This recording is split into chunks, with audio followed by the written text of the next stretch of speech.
नमस्कार, आप देख रहे हैं यूके न्यूज एक्सप्रेस और आपके साथ मैं हूं गायत्री। लेकर आई हूं तेज रफ्तार से उत्तराखंड की हर अहम खबर, दिन भर का पूरा अपडेट। तो चलिए जल्दी से निकलते हैं खबरों के सफर पर। उत्तराखंड से बीजेपी अध्यक्ष जेपी नड्डा ने भरी है हुंकार। अल्मोड़ा लोकसभा क्षेत्र में आने वाले पिथौरागढ़ में नड्डा ने रैली की। इसके बाद देहरादून के विकास नगर पहुंचे और वहां भी रैली को संबोधित किया। केंद्र की मोदी और प्रदेश की धामी सरकार के कामकाज जनता को बताए। कांग्रेस के घोटाले भी गिनाए। धामी नड्डा के साथ दोनों रैलियों में मौजूद रहे। जब हम चुनाव की बेला में जा रहे हैं तो हमें यह भी याद रखना चाहिए कि वीरों के साथ अगर किसी ने न्याय दिलाया और 40 साल से कांग्रेस ने आपके साथ धोखा दिया, उस धोखे को न्याय दिलाने का काम 1 रैंक 1 पेंशन भी दिया गया, तो वो आदरणीय प्रधानमंत्री मोदी जी के द्वारा दिया गया। जिस प्रकार का जनसमूह आज हमारे प्रत्याशियों के समर्थन में माननीय प्रधानमंत्री मोदी जी को तीसरी बार प्रधानमंत्री बनाने के लिए उमड़ रहा है, जिस प्रकार का जोश और जुनून है, अब इसमें कोई संदेह नहीं है कि चाहे वो टिहरी की लोकसभा हो या अन्य 4 लोकसभाएं, कुल मिलाकर 5 लोकसभाएं, उत्तराखंड की जनता प्रचंड बहुमत से 400 पार के नारे को पूरा करने के लिए 5 कमल यहां से देने वाली है। जेपी नड्डा 5 सीटों के बीजेपी उम्मीदवारों के लिए वोट जुटाने उत्तराखंड आए हैं। 5 अप्रैल को वो हरिद्वार में रोड शो करेंगे, जहां से बीजेपी के त्रिवेंद्र सिंह रावत चुनाव लड़ रहे हैं। हरिद्वार के संतों और बूथ कार्यकर्ताओं से भी नड्डा मिलने वाले हैं। जेपी नड्डा से पहले पीएम मोदी उधम सिंह नगर जिले के रुद्रपुर से चुनावी प्रचार का आगाज कर चुके हैं। अब बीजेपी पीएम मोदी के हरिद्वार दौरे का चुनावी कार्यक्रम बना रही है। बीजेपी नेताओं का कहना है कि मोदी अगर हरिद्वार आते हैं तो उन्हें हर की पैड़ी पर गंगा आरती में भी शामिल होने का न्योता दिया जाएगा। प्रधानमंत्री जी की संभावना है। हमने कहा कि प्रधानमंत्री जी यदि आ जाए तो अच्छा है हरिद्वार में। अब हम तो कोशिश कर रहे हैं आ जाए तो अच्छा है। उत्तराखंड की 5 सीटों पर कांग्रेस का समर्थन करेगी आम आदमी पार्टी। कांग्रेस प्रदेश अध्यक्ष करण माहरा और आम आदमी पार्टी के प्रदेश अध्यक्ष एस कलेर ने साझा प्रेस कॉन्फ्रेंस में ये ऐलान किया है। माहरा ने कहा है कि आम आदमी पार्टी के साथ आने से प्रदेश में कांग्रेस का मनोबल बढ़ेगा। दोनों ही पार्टियों के प्रदेश अध्यक्षों ने मिलकर बीजेपी पर निशाना भी साधा। कहा कि बीजेपी की तानाशाही खत्म करने और लोकतंत्र बचाने को विपक्षी दलों ने इंडिया गठबंधन बनाया है। चुनाव से पहले कांग्रेस की मुश्किल लगातार जारी है। उत्तराखंड इकाई के पूर्व उपाध्यक्ष एसपी सिंह इंजीनियर ने भी अपने समर्थकों समेत बीजेपी का दामन थाम लिया है। प्रदेश अध्यक्ष महेंद्र भट्ट ने पार्टी में आने वाले सभी लोगों का स्वागत किया। गढ़वाल लोकसभा सीट से कांग्रेस उम्मीदवार गणेश गोदियाल मांग रहे हैं जनता से चुनावी चंदा। सोशल मीडिया के जरिए वो जनता से आर्थिक मदद मांग रहे हैं। अपनी पोस्ट में उन्होंने एक कोड भी शेयर किया है। उनका चंदा मांगने वाला वीडियो भी वायरल हो रहा है। हमारे विपक्ष की भारतीय जनता पार्टी की धन शक्ति, अकूत धन की संपत्ति उनके पास है। अकूत धन की शक्ति से वो इस चुनाव को प्रभावित करना चाहते हैं और इस रूप में मैं ये समझता हूँ कि इस रूप में भी मैं एक अकेला न रहूँ। तो आप सबसे मेरा करबद्ध निवेदन है कि मैं जिस बैंक के अकाउंट से चुनाव लड़ रहा हूँ, जो मैंने चुनाव लड़ने के लिए बैंक अकाउंट खोला है, आप सबके आशीर्वाद का आकांक्षी हूँ कि आपकी सामर्थ्य के अनुसार मुझे आप सब लोग उसमें अपना अंशदान आशीर्वाद के रूप में जरूर दीजिएगा, ताकि मैं इनकी धन शक्ति का भी कुछ मुकाबला कर सकूं। गोदियाल दावा कर रहे हैं कि उनके पास बीजेपी की तरह पैसा नहीं है, इसलिए जनता के आर्थिक सहयोग की बहुत जरूरत है। बीजेपी से लेकर गोदियाल पर हमला बोल रही है। बीजेपी का कहना है कि ये गोदियाल का पॉलिटिकल स्टंट है। वो मुंबई के उद्योगपति रहे हैं और उनके पास पैसे की कमी नहीं है। गौर करने वाली बात यह भी है कि चुनाव आयोग को दिए संपत्ति के ब्यौरे के मुताबिक गोदियाल उत्तराखंड के टॉप 5 करोड़पति कैंडिडेट लिस्ट में 4थे नंबर पर है। गोदियाल के पास 31,62,567 रुपए की चल संपत्ति और 2,40,59,686 रुपए की अचल संपत्ति है। गढ़वाल संसदीय सीट से बीजेपी प्रत्याशी अनिल बलूनी ने तेज कर दी है प्रचार अभियान की रफ्तार। बलूनी गढ़वाल के श्रीनगर पहुंचे और यहां सोशल मीडिया सम्मेलन में शिरकत की।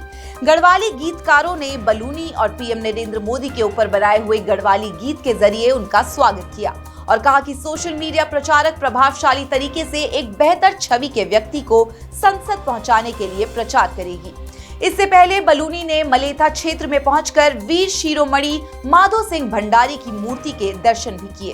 वीरों के भी वीर शिरोमणि माधो सिंह भंडारी जी के मैं स्मारक में गया था, मैंने वहाँ प्रणाम किया और ऐसा बहुत सारी कथाएं हमारे इगास पर्व के साथ जुड़ी हैं कि माधो सिंह भंडारी जी जब युद्ध में विजय प्राप्त करके आए तब से इगास पर्व हमारा शुरू हुआ।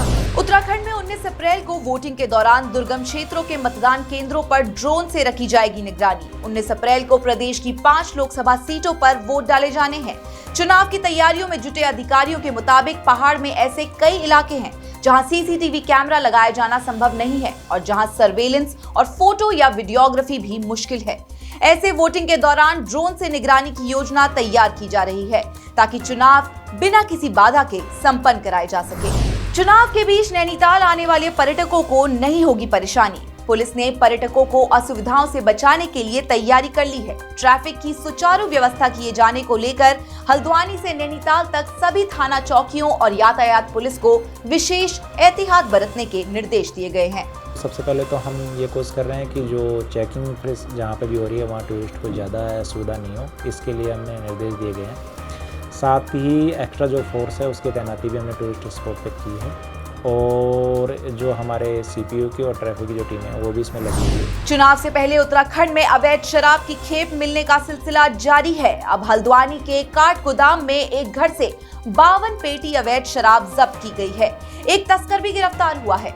पकड़ी गई शराब की कीमत 2.5 लाख रुपए है। पुलिस का दावा है कि ये शराब चुनाव में बांटने के लिए लाई गई। पुलिस अब पता लगा रही है कि शराब किसने मंगवाई और किन लोगों को सप्लाई की जानी थी। 5 अप्रैल को देहरादून के दौरे पर आएंगे उपराष्ट्रपति जगदीप धनखड़। मसूरी स्थित लाल बहादुर शास्त्री अकेडमी में आयोजित कार्यक्रम में उपराष्ट्रपति मुख्य अतिथि के रूप में शामिल होंगे। उपराष्ट्रपति जगदीप धनखड़ सुबह करीब 10 बजे दिल्ली से विशेष विमान से जॉलीग्रांट पहुंचेंगे। मसूरी में आयोजित कार्यक्रम में शामिल होने के बाद वे शाम को लौट जाएंगे। उपराष्ट्रपति के दौरे के लिए देहरादून में कड़ी सुरक्षा के बंदोबस्त किए गए हैं। नानक मत्ता गुरुद्वारे के डेरा कार सेवा प्रमुख बाबा तरसेम सिंह की हत्या वर्चस्व को लेकर की गई थी। उधम सिंह नगर जिले की पुलिस ने एक खुलासा किया है। हत्याकांड में शामिल दोनों अभियुक्तों की मदद करने वाले 4 आरोपियों की गिरफ्तारी का भी दावा किया है। पुलिस के मुताबिक नानक मत्ता साहिब समेत तराई के अन्य डेरों पर वर्चस्व के लिए तरसेम सिंह की हत्या की साजिश रची गई और इसके लिए सरबजीत सिंह और अमरजीत सिंह को 10 लाख रुपए की सुपारी दी गई। हत्या की साजिश में यूपी के शाहजहांपुर का दिलबाग सिंह, पीलीभीत का अमनदीप सिंह काला, हरमिंदर सिंह और बलकार सिंह भी शामिल थे। आरोपी अमनदीप सिंह नानक मत्ता गुरुद्वारे का कर्मचारी था और उसकी लोकेशन के बाद ही अभियुक्त सरबजीत सिंह और अमरजीत सिंह ने बाबा तरसेम सिंह की हत्या की थी। ये दोनों ही मुख्य आरोपी अभी तक फरार है। शूटर एवं शातिर अपराधी बिट्टू गांडा और आपका सरबजीत अभी जो है रेंज स्तर से उसको 50,000 का इनाम राशि बढ़ाते हुए 50,000 रुपीज़ का इनामी घोषित कर लिया गया है। आप सबसे अपील है कि किसी को भी किसी भी प्रकार का इन्फॉर्मेशन मिले तो आप हमको अवगत कराइए, तो पुलिस टीम्स को अवगत कराइए, तो ताकि रिवॉर्ड की धनराशि और सामाजिक काम में हो जाए। पुलिस तरसेम सिंह की हत्या करने वाले दोनों मुख्य आरोपियों की तलाश में 6 राज्यों में छापेमारी कर रही है। 12 टीमें दोनों की तलाश कर रही हैं। उनकी गिरफ्तारी के लिए इनामी राशि भी बढ़ाकर 1 लाख रुपए कर दी गई है। रुड़की में उद्योगपति और बीजेपी नेता रॉबिन चौधरी के घर पर बाइक सवार बदमाशों ने ताबड़तोड़ फायरिंग की। देर रात हुई इस फायरिंग से इलाके में हड़कंप मच गया। फायरिंग करने वाले तीनों बदमाशों ने अपने मुंह ढके हुए थे। बदमाशों द्वारा चलाई गई गोली घर के बाहर खड़ी कार पर जा लगी, वहीं दूसरी गोली घर के गेट पर लगी है। फायरिंग करने के बाद बदमाश मौके से फरार हो गए। सूचना मिलते ही पुलिस मौके पर पहुंची और मामले की जांच पड़ताल में जुट गई। बदमाशों की पहचान के लिए आसपास लगे सीसीटीवी कैमरे खंगाले जा रहे हैं। बीजेपी नेता रॉबिन चौधरी के घर जिस दौरान फायरिंग की गई उस समय वो फैक्ट्री में थे। मैं फैक्ट्री से चलता हूँ, 10 साढ़े 10 बजे करीब मान लो घर से मेरे पास फ़ोन आता है कि यहाँ कोई ऐसी आवाज़ आएगी जैसे गोली चली हो। तो मैं थोड़ा तेज़ी करके आया तो देखा, फिर मैंने यहाँ भीड़ लगी हुई है और गली मोहल्ले के सारे आदमी इकट्ठे हो रखे हैं। तो फिर देखा कि गाड़ी खड़ी थी मेरी बाहर सफारी, तो इस पर गोली मार रखी है और मेरे मकान पे और अंदर भी छर रहे हैं गोली के। तो आत्मघाती मेरे पर ऊपर हमला हुआ है। किसने किया है देखो जांच का विषय है। स्थल का निरीक्षण करके जो भी यहाँ साक्ष्य उपलब्ध हो सकते हैं उन्हें संकलित करने की कार्रवाई की जा रही है। भिन्न भिन्न पहलुओं से जो कुछ भी इनको जिन पर भी अंदेशा हो सकता है या जो भी पहलू हो सकते हैं उनके बारे में विश्लेषण किया जाएगा और जो भी तथ्य प्रकाश में आएंगे उसके आधार पर अग्रिम विधिक कार्रवाई अमल में लाई जाएगी। अभी इस संबंध में तहरीर भी प्राप्त होनी है। जो कुछ भी कार्रवाई होनी है वो अलग अलग टीमें गठित की जाएंगी और अग्रिम। नैनीताल जेल में क्षमता से ज्यादा कैदी हैं, इसलिए हाईकोर्ट ने कैदियों को सितारगंज जेल में शिफ्ट करने का आदेश दिया है। नैनीताल जेल में कैदियों को रखने की क्षमता 71 है, लेकिन वर्तमान में 164 कैदी रख दिए गए हैं। नैनीताल जेल के जर्जर भवन और अव्यवस्था मामले पर हाईकोर्ट में सुनवाई हुई थी। मामले की सुनवाई करते हुए हाईकोर्ट ने नैनीताल जेल से कैदियों को जल्द सितारगंज जेल में शिफ्ट करने का आदेश सुना दिया है। कोर्ट ने जेल प्रशासन को सरकार से अनुमति लेकर सितारगंज जेल में सजा काट चुके कैदियों को रिहा करने के निर्देश भी दिए हैं। अब इस मामले की अगली सुनवाई 10 अप्रैल को होगी। पहाड़ से लेकर मैदान तक 2 माह रिकॉर्ड तोड़ गर्मी रहेगी। हल्द्वानी समेत तराई भाबर के इलाके गर्मी से सबसे ज्यादा प्रभावित होंगे। मौसम वैज्ञानिकों का दावा है कि अप्रैल से जून पहले सप्ताह तक गर्मी का कहर अन्य सालों की अपेक्षा ज्यादा रहेगा। इस बार अप्रैल मई में तापमान का सामान्य से अधिक होने की संभावना है। वैज्ञानिकों का मानना है कि प्रशांत महासागर में सतही जल के असामान्य रूप से गर्म होने के कारण तापमान में बढ़ोतरी हो रही है। इस माह बारिश के आसार भी कम है। आईपीएल की टीम दिल्ली कैपिटल्स के कप्तान ऋषभ पंत पर लगातार दूसरे मैच में जुर्माना लगाया गया। उन्हें कोलकाता नाइट राइडर्स के खिलाफ स्लो ओवर रेट का दोषी पाया गया है। इसके लिए उन पर 24 लाख रुपए का फाइन लगाया गया। इससे पहले चेन्नई सुपर किंग्स के खिलाफ हुए पिछले मैच में भी वो स्लो ओवर रेट के दोषी पाए गए थे, लेकिन सीजन की पहली गलती होने की वजह से 12 लाख का फाइन लगाया गया था। फिल्म एनिमल की जबरदस्त कामयाबी के बाद अभिनेता रणबीर कपूर ने खुद को एक brand new luxurious car gift की है। रणबीर ने हाल ही में 6 करोड़ की बेंटले कॉन्टिनेंटल GTV 8 खरीदी है, जिसे वो मुंबई की सड़कों पर ड्राइव करते नजर आए।